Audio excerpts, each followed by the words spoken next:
ഇന്ന് രാവിലത്തെ വർക്കൊക്കെ കഴിഞ്ഞിട്ട് ഞങ്ങൾ കുറ്റിപ്പുറം വില്ലേജിൽ പോകേണ്ട ആവശ്യമുണ്ടായിരുന്നു. വില്ലേജിലെ വർക്കൊക്കെ കഴിഞ്ഞിറങ്ങിയപ്പോഴത്തേനും 1 മണിയായി. നല്ല വിശപ്പിൻ്റെ കാര്യം പറഞ്ഞതും ഭാര്യ പറഞ്ഞു ഇവിടെ ചോറും മീനും കിട്ടുന്ന നല്ലൊരു റെസ്റ്റോറൻറ്റ് ഉണ്ട് എന്നാണ്. പിന്നെ ഒന്നും നോക്കിയില്ല, തിരൂർ റൂട്ടിനാണ്. 1 കിലോമീറ്റർ പോയി കഴിഞ്ഞാൽ അങ്ങനെ കാണാം ബോർഡ് ഇട്ടാൽ ചോറും മീനും എന്നുള്ള. ആ ബോർഡ് കണ്ടതും ഞങ്ങളവിടെ പാർക്കിങ്ങിൽ നോക്കി, നല്ല തിരക്കാണ്. കെട്ടിയ പാർക്കിങ്ങിൽ കയറ്റി 2 ആളും ഇറങ്ങി. റെസ്റ്റോറൻറ്റിൽ കണ്ട് കയറുമ്പോൾ തന്നെ കാണാം ഒരു ബെല്ല്. ആ ബെല്ലുമ്പോൾ ഒന്ന് തട്ടിയിട്ട് ഞങ്ങൾ തിരിഞ്ഞ് നോക്കിയപ്പോൾ മീൻ മസാല ഇടുന്നു, മീൻ പൊരിക്കണ്, കരിമീനും നെയ്മീനും ഒക്കെ ഉണ്ട്. നല്ല റെഡിയാക്കി വെച്ചു. നല്ല തിരക്കാണ് കേട്ടോ. 2 ആളെ സീറ്റ് ബുക്ക് ചെയ്തു. ഇല ഇട്ടു. നല്ല ചൂട് ചോറ്, നല്ല മാമ്പഴ പുളിശ്ശേരിയും സാമ്പാറും കൂട്ടിയിട്ട് ഒരു പിടിയണ്ട് പിടിച്ചു. അതതിൻ്റെ കൂടെ ഇങ്ങനെ ഓരോരുത്തർ 4-5 തളികയായിട്ട് ഇങ്ങനെ മീനായിട്ട് ഇങ്ങനെ വരുന്നു. ചൂടോടെ പുറത്തിട്ട നല്ല നെയ്മീനും കരിമീനും. ഞങ്ങൾ ഓർഡർ ചെയ്തത് കാളാഞ്ചി നല്ലൊരു മാന്തളും സൂപ്പർ.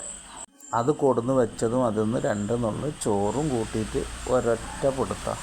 സൂപ്പർ, നല്ല ടേസ്റ്റാണ്. അതിൻ്റെ കൂടെ 2 പായസമുണ്ട്, പാലട ഉണ്ട്, അടപ്രഥമുണ്ട്. സൂപ്പർ.